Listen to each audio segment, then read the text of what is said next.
So after walking for normally a couple hours, sometimes we do a little less or a little more. It just depends on what you run into as far as a place to catch something to eat. We will take a break. We have found, we had some sage advice from Helen's dad, who was in the Army in World War II, and his advice was make sure to take a break every hour.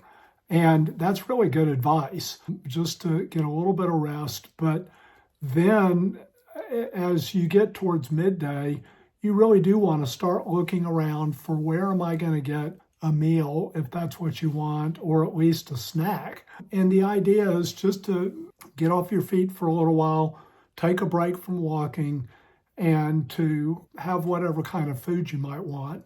And then, of course, the other thing that we're doing all the way along is staying hydrated. We can't overemphasize just how much water you want to be drinking, or Aquarius, which is there in Spain, is electrolyte drink, something, but to look for those kinds of things.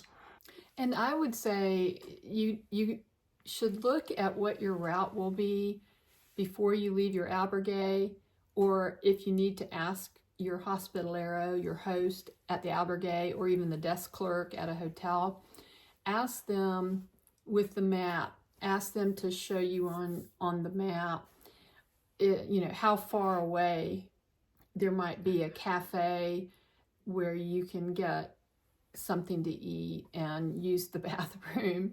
And that is also a big tip. Anytime you can take a break where they have a bathroom to use, be sure to go in and buy a little something. That's what the protocol is.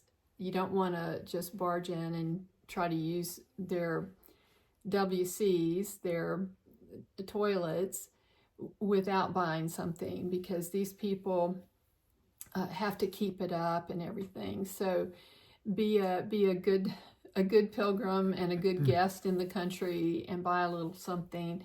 And buying a little something might be some sort of a snack that you might not want to eat it just then, but it might be a good thing to always have some sort of little snack in your backpack as you're walking, because it may be that you have to walk farther than you thought to find a cafe that has lunch or a meal.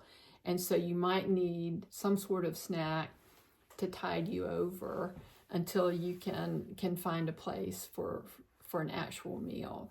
So yeah, we like to carry some nuts generally, or fruit. And the other thing we joke about, because we never do this at home, but sometimes when we're on the Camino, we look at Snickers bars like superfood, Yeah, even just a wonderful, I didn't know this until we'd walked a few Caminos, but right. You can go into a grocery store and a lot of markets, and they'll have the whole loaf of bread, the whole baguette, but you don't necessarily have to buy the whole one. You can ask them for half. Right. So you can carry some bread and buy a little hunk of cheese, and you can also ask them if they'll slice the cheese for you. Yeah. Those are some more good snacks that we carry with us. Yeah. So figure out what your favorite snack is, and have a little something on hand in case you have to walk farther than you thought. Yeah. Hey there, thanks for watching. If you have your special ideas about eating on the Camino, please leave those in the comments for others to read them. And if you have any more questions about the Camino, leave them in the comments as well. Over and out for now. Buen Camino.